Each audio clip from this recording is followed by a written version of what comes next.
السلام علیکم ورحمۃ اللہ وبرکاتہ۔ مجھے آج کے آپ کے اس بہت ہی اہم تعلیمی اجلاس سے کچھ بنیادی باتیں پیش کرنے کی ہدایت دی گئی، جس کا مرکزی نقطہ ہے کہ اسلام کا فلسفہ تعلیم اور نئی نسل کی تربیت۔ اس خطاب میں بنیادی طور پر جن باتوں کو ہم کو فوکس کرنا ہے وہ ہے اسلام کا فلسفہ تعلیم، یعنی گویا کہ اسلام میں تعلیم کی فکر، اس کا فلسفہ اور اس کی بنیاد یا اس کی اساس۔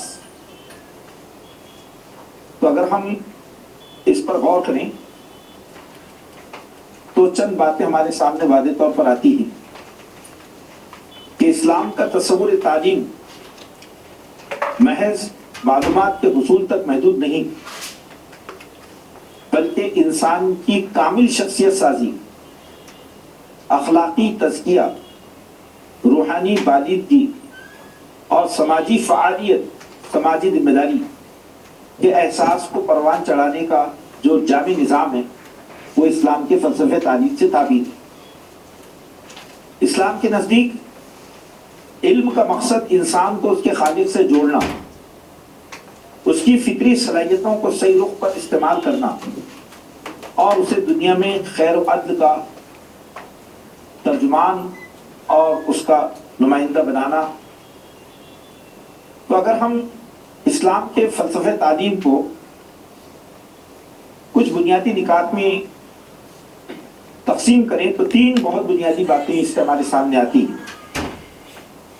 سب سے پہلے ہے ربوبیت کا شعور۔ اقرأ بسم ربک الذی خلق، پڑھو اپنے رب کے نام سے۔ الحمدللہ رب العالمین، تمام شکر اور تعریف اس اللہ کے لیے جو سارے جہانوں کا رب ہے۔ تو ربوبیت کا شعور یعنی اللہ کی ہمگیر نگرانی کا احساس، یہ اسلام کے بنیادی فکر تعلیم کے اندر یہ چیز شامل ہے۔ دوسری چیز ہے عبودیت کا راستہ، کہ زندگی کو اللہ کی رضا کا تابع بنایا جائے۔ ایاک نعبد و ایاک نستعین، ہم تیری ہی عبادت کرتے ہیں اور تجھی سے مدد مانگتے ہیں۔ لا الہ الا اللہ محمد رسول اللہ، لا الہ تو عبودیت یعنی اللہ کے معبود برحق ہونے کا کامل یقین، یہ اسلام کے فلسفہ تعلیم کی اساس ہے۔ اور تیسری چیز وہ ہے زمین میں انسان کو خدا کی خلافت کے لیے تیار کرنا، خلافت ارضی کا کردار۔ انی جاعل فی الارض خلیفہ، میں زمین میں اپنا خلیفہ بنانے والا ہوں۔ تو خلافت کے لیے اور بار امانت کے لیے نسل انسانیت کی تربیت، یہ دراصل اسلام کے فلسفہ تعلیم کی بنیاد ہے۔ زمین پر خیر، عدل، تعمیر اور فلاح، اس کے قابل انسان بنانا۔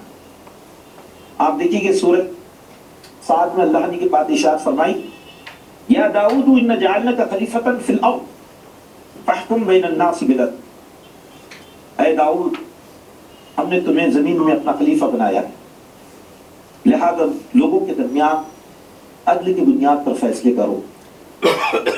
یا ایھا الذین آمنوا کونوا قوامین للہ شہداء بالقسط، اے لوگوں جو ایمان لائے ہو، زمین میں اللہ کی خاطر انصاف کے علمبردار بن کر اٹھو۔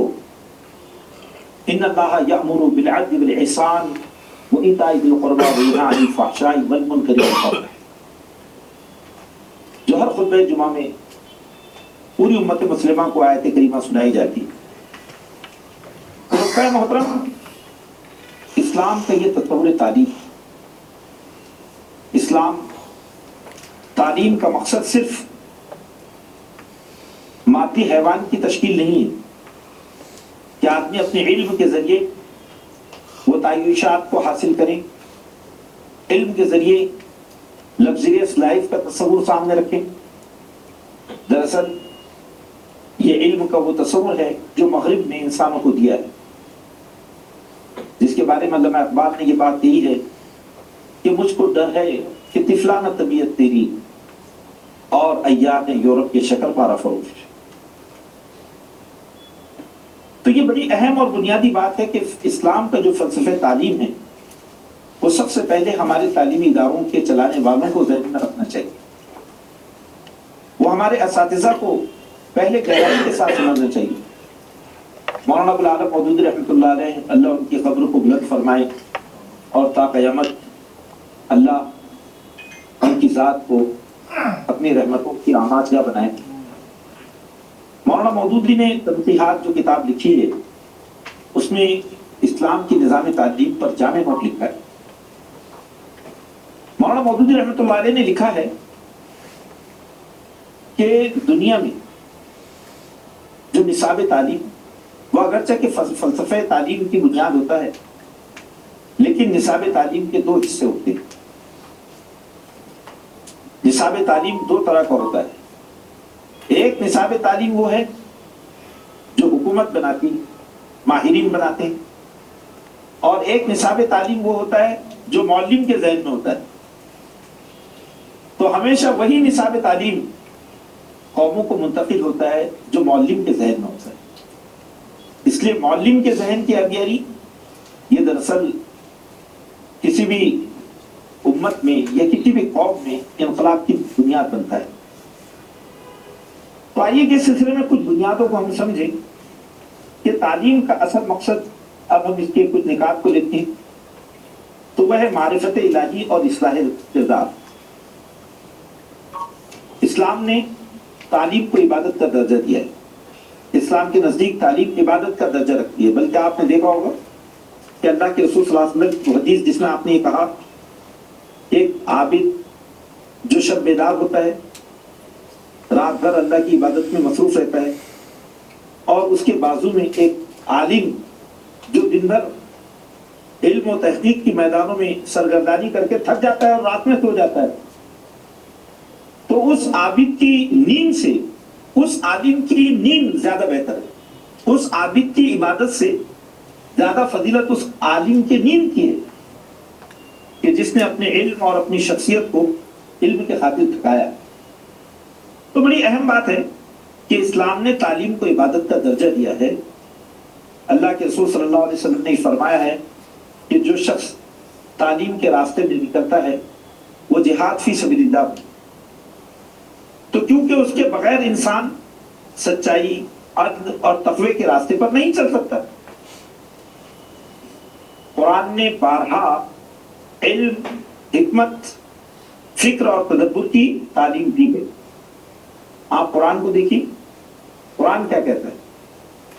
ان فی خلق السماوات والارض واختلاف اللیل والنہار لآیات لأولی الالباب الذین یذکرون اللہ قیاما وقعودا وعلی جنوبہم وَيَتَفَكَّرُونَ فِي خَلْقِ السَّمَاوَاتِ وَالْأَرْضِ رَبَّنَا مَا خَلَقْتَ هَذَا بَاطِلًا.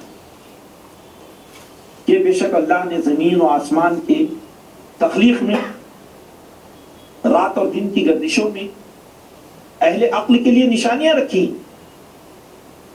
یہ اہل عقل کائنات کی کتاب سے علم حاصل کرتے ہیں، مشاہدات سے یہ اپنے علم و شعور کو اور اپنے ایمان کو پختہ کرتے ہیں، اور پھر یہ اس کائنات کی سب سے عظیم سچائی خدا کی معرفت پاتی ہیں.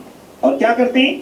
الذین یذکرون اللہ قیاما وقعودا وعلی جنوبہم، یہ اللہ کو یاد کرتے ہیں. یعنی علم کا کمال یہ ہے کہ انسان ذکر الہی کے قریب ہو، اللہ کو یاد کرتے ہیں، کھڑے ہو کر، بیٹھ کر، رکوع میں، سجود میں، اور حالت نیند میں جب کروٹیں بدلتے ہیں تو اپنے رب کو یاد کرتے ہیں. لیکن ان کا علم صرف ذکر تک ان کو نہیں رکھتا. وہ یتفکرون فی خلق السماوات والارض، وہ زمین و آسمان میں تفکر کرتے ہیں. یعنی گویا کہ عقل کی عبادت کیا ہے؟ تفکر ہے. عقل کی عبادت تفکر ہے. جو عقل جو تفکر اور تدبر چھوڑ دے اس پہ ماتم کرنا چاہیے.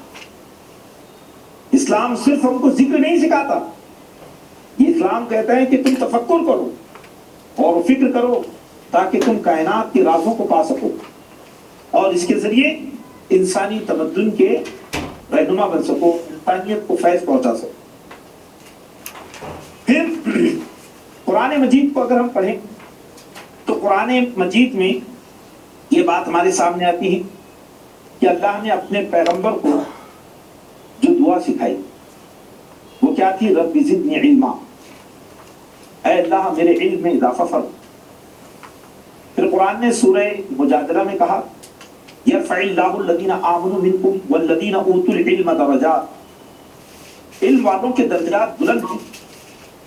یعنی آپ دیکھیے کہ قیامت کے دن ایک تو اعمال صالحہ کی بنیاد پر درجے بلند ہوں گے اور دوسرے علم کی بنیاد پر درجے بلند ہوں گے۔ یہ قرآن کہتا ہے هل يستوي الذين يعلمون والذين لا يعلمون۔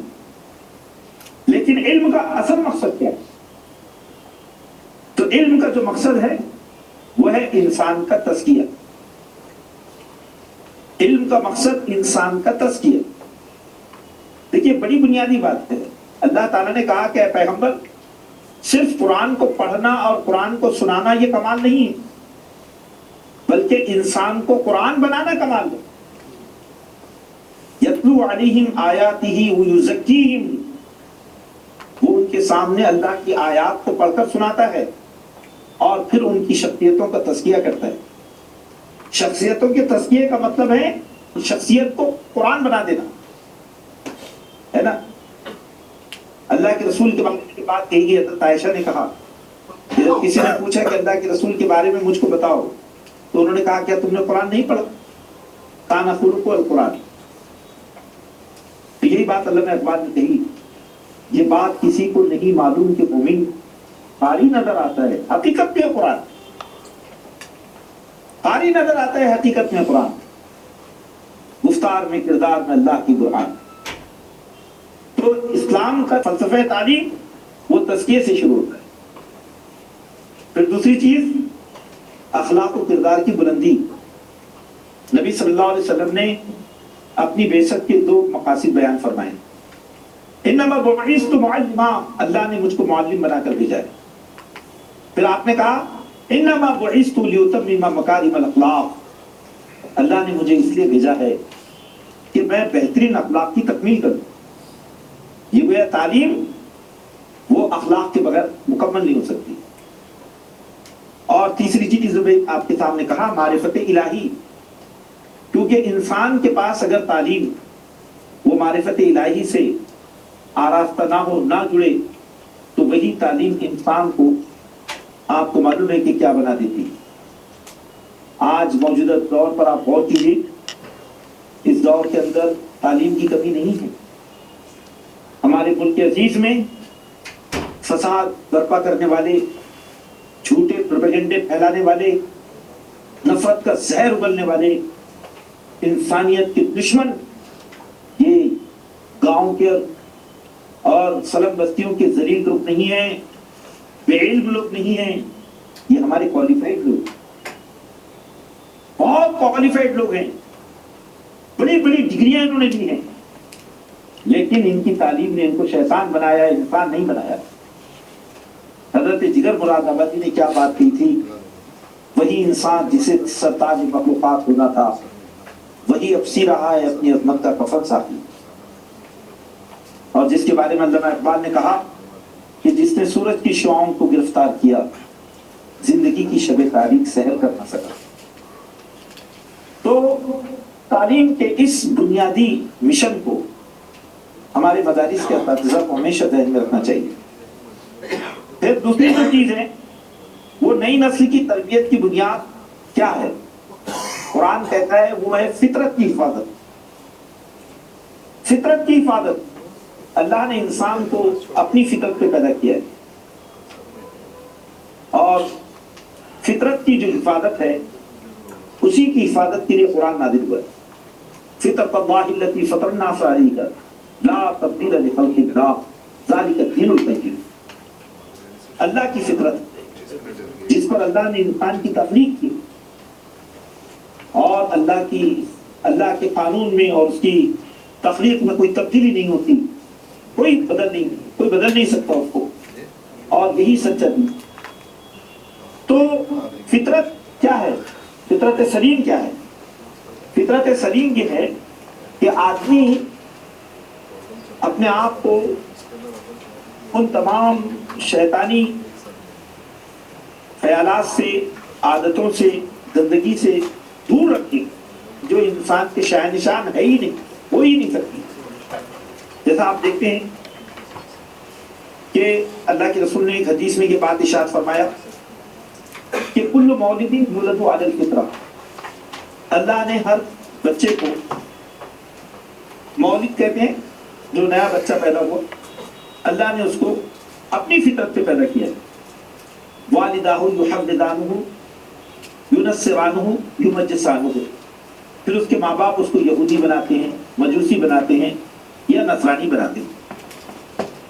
تو گویا کہ تعلیم کا پہلا مقصد یہ ہے کہ آدمی انسان کی فطرت کی حفاظت کریں. تو تربیت کا پہلا کام یہ ہے کہ انسان کی فطری پاکیزگی کو بگاڑنے سے بچائے اور اسے تحفظ دے. اب اگر ہم تربیت کے سلسلے میں، کہ ہم نے چونکہ آج کا یہ جو آپ کا کلیدی عنوان ہے، اس میں آپ نے فلسفہ تعلیم پر میں نے کچھ بات کہی ہے، اور یہ بات جو ہے نسل نو کی تربیت کے ذیل میں ہے. تو اس میں پہلا نقطہ میں نے آپ کے سامنے یہ پیش کیا کہ نئی نسل کی تربیت کی بنیاد جو ہے اس میں یہ چیز شامل ہے کہ ہم بچے کی فطری صلاحیتوں کی حفاظت کریں، اس کی فطرت کو باقی رکھیں. آج آپ دیکھیے کہ یہ جو جدید تعلیمی نظام ہے، یہ دراصل انسان کی فطرت سے چھیڑ چھاڑ کر رہی ہے. یہ انسان کے اندر وہ چیزیں ڈال رہی ہیں، اس کے خیالات میں، اس کی طبیعت میں، کہ جس کے نتیجے میں انسان غیر فطری رویوں کو اختیار کر رہا ہے. پھر تربیت کے سلسلے میں تین چیزوں کو پیش نظر رکھا جائے گی. ایک چیز کیا ہے؟ صحیح عقیدہ، ایمان ساتھی. دوسری چیز کیا ہے؟ اب تیسری چیز کیا ہے؟ مستحکم شخصیت، پائیدار شخصیت، سیلف ڈسپلن. تو میں نے آپ سے بتایا کہ تربیت کے تین بنیادی عناصر ہیں: صحیح عقیدہ، اعلیٰ اخلاق اور مستحکم شخصیت. اور تربیت کے ان بنیادی عناصر کو پانے کے لیے ہمیں چار چیزوں کو اختیار کرنا ضروری ہے. ایک ہے عملی نمونہ، دوسرے ماحول، اور تیسرے محبت. دیکھیے عملی نمونہ یعنی کہ معلم اپنی شخصیت سے جو تعلیم وہ دے رہا ہے اس کے لیے وہ کیریکٹر بنائے، اپنا کیریکٹر پیش کرے. ماحول کہ ہم بچے کو صحت مند ماحول دیں. ماحول سے مراد آپ جانتے ہیں، ہمارے سارے تعلیمی ماہرین جانتے ہیں کہ آدمی جہاں سانس لیتا ہے اس کے اطراف و اکناف کی ساری چیزیں اس کا ماحول بنتی ہیں. اور تیسری چیز ہے محبت. اللہ کے رسول نے فرمایا کہ محبت جو ہے یہ دراصل تعلیم کے اساس ہے. نبی نے فرمایا کہ جس شخص کے اندر اپنے چھوٹے بچوں سے محبت نہ ہو وہ مجھ میں سے نہیں ہے. من لم یرحم صغیرنا فلیس منا، جو اپنے چھوٹوں سے محبت نہ کریں وہ ہم میں سے نہیں ہے. تو محبت اپنے چمن سے، گلوں سے، خاروں سے محبتوں کے خزانے لٹا دیے. علامہ اقبال نے کہا کہ محبت ہی کی ذریعے شفا پائی ہے بیمار قوم نے. تو اسلامی تعلیمی نظام میں معلم کا جو کردار ہے وہ دراصل مربی کا ہے، رہنما کا ہے، کردار ساز کا ہے. مربی یعنی تربیت کرنے والا. تربیت کرنے والا جو فرد ہوتا ہے نا وہ دراصل رویوں کو دیکھتا ہے اور بہت اچھے طریقے سے اچھی عادتیں بچوں میں ڈالتا ہے. بچپن کا جو زمانہ ہے وہ دراصل ہیبٹ فارمیشن کا زمانہ ہوتا ہے، عادتیں سیکھنے کا زمانہ ہوتا ہے. تو وہ جو ٹین ایج کا دور ہے اور وہ جو معصوم دور ہے جہاں بچہ اپنی یادداشت کو بناتا ہے اور اپنے ذہن میں چیزوں کو ہمیشہ کے لیے محفوظ کر لیتا ہے، تو اس کی تربیت میں ان چیزوں کا خیال رکھنا کہ وہ پازیٹیو سوچیں، وہ اچھے اخلاق کا عادی بنے. آپ کو یہ سب جانتے ہیں کہ جتنے ماہرین ہیں وہ یہ بات کہتے ہیں کہ جتنے نشیڑی لوگ ہیں، نشے کے عادی لوگ ہیں، یہ وہ لوگ ہیں جو ٹین ایج میں کبھی نہ کبھی نشے سے جڑے۔ ٹین ایج میں جب بچے الگ الگ قسم کے رویوں کو سیکھنا چاہتے ہیں، اسی وقت ان کے رویوں کی اصلاح بنیاد رکھتی ہے ان کی شخصیت پر۔ اگر اس وقت بچوں کو جنسی تربیت پراپر نہیں دی گئی تو بچے جنسی اعتبار سے اپنے رویے بعد میں ڈھال نہیں سکتے، تو اس لیے ان کو وہ رویے سکھانا بہت ضروری ہے۔ سورہ نور کو پڑھیے، سورہ نور کے مضامین اس میں ہماری رہنمائی کرتے ہیں۔ اسی طرح سے گفتگو کے آداب، اسی طرح سلیقہ مندی، سماجی میل جول، یہ تمام چیزیں تو پہلے انسان عادتوں کو بناتا ہے اور پھر عادتیں اس کو بناتی ہیں۔ تو مربی، رہنما اور کردار ساز، یہ اللہ کے رسول نے بھی فرمایا۔ تو معلم کی ذمہ داریوں میں یہ چیز شامل ہے کہ وہ صرف کتابیں نہ پڑھائیں، زندگی کو پڑھائیں، زندگی، وہ لائف کوچ بنے۔ ہے نا، کتابیں ہیں لیکن کتابوں کے ساتھ وہ زندگی کو پڑھائیں۔ امام حسن بندہ شہید رحمۃ اللہ علیہ سے کسی نے پوچھا کہ آپ نے کتابیں کیوں نہیں لکھی؟ تو انہوں نے جواب میں کہا کہ انا اصنف رجال، میں انسان لکھتا ہوں، میں انسان لکھتا ہوں۔ یعنی آپ نے انسانوں کی تعمیر ایسی کی کہ وہ کتابوں سے زیادہ حوالے کے قابل بن گئے۔ دوسری چیز، صرف دماغ کو نہ بھریں، دل کو جگائیں، دل کو جگائیں۔ دل جو ہے وہ انسان کا جذبات کا، حوصلوں کا، آرزوؤں کا جو سرچشمہ ہے وہ دل ہے۔ دل بیدار پیدا کر، کہ دل خوابیدہ ہے جب تک، نہ تیری ضرب ہے کاری نہ میری ضرب ہے کاری۔ ویسے آدم کے حق میں کیمیا ہے دل کی بیداری، دل بیدار فاروقی، دل بیدار کراری۔ ویسے آدم کے حق میں کیمیا ہے دل کی بیداری، دل بیدار پیدا کر کے دل خوابیدہ ہے جب تک، نہ تیری ضرب ہے کاری نہ میری ضرب ہے کاری۔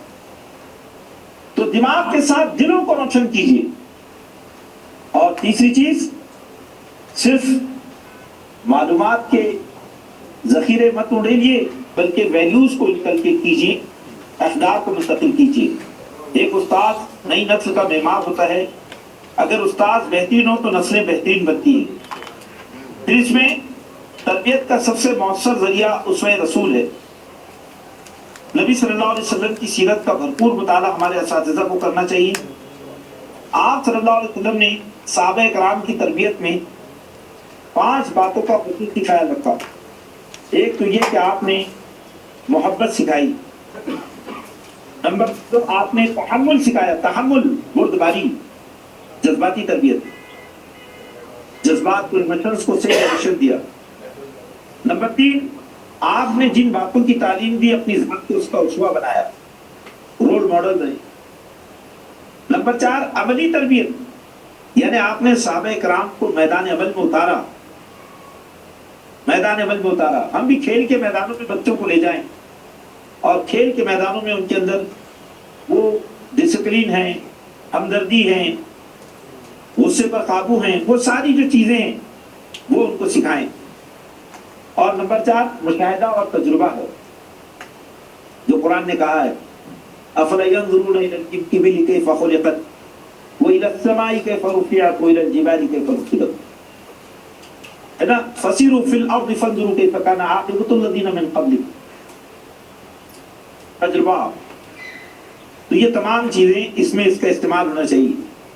آپ صلی اللہ علیہ وسلم نے یہ تمام چیزیں صحابہ کرام میں پیدا کی اور ان کو بھی ایک اچھا معلم بنایا۔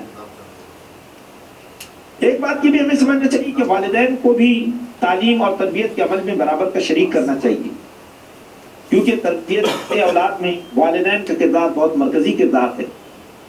اس کو تمام تعلیمی ماہرین جانتے ہیں اور قرآن و سنت بھی اس پر دلیل ہے کہ اولاد کی تربیت کے اصل ذمہ دار والدین۔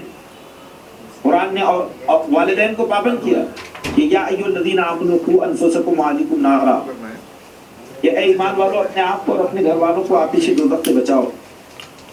یعنی ہماری پہلی ذمہ داری ہماری نسلوں کی تربیت ہے۔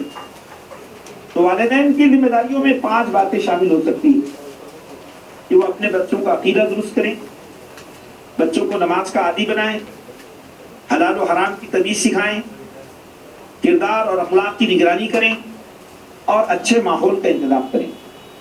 اور یہ کام بھی اساتذہ کا ہے کہ وہ والدین کو پیرنٹس کو پیرنٹنگ سکھائیں، والدین کو والدین کے کردار کے لیے تیار کریں۔ تو اسلامی تربیت گھر سے شروع ہوتی ہے اور مدرسہ اور اسکول اس میں معاون ہوتا ہے۔ ہمارے سامنے جدید چیلنجز کیا ہے؟ تعلیم و تربیت کے میدانوں میں نسل نو کی تربیت کے سلسلے میں جو چیلنجز ہے اس کا شعور ہمیں بھرپور ہونا چاہیے، کیونکہ اس کے شعور کے بغیر تربیت میں ہم ایک قدم بھی آگے نہیں بڑھ سکتے۔ تو ہماری نسلوں کو جن چیلنجز کا شکار ہے، ایک ہے اسکرین کا نشہ۔ صرف شراب کا نہیں ہوتا ہے، نشہ اسکرین کا بھی ہوتا ہے۔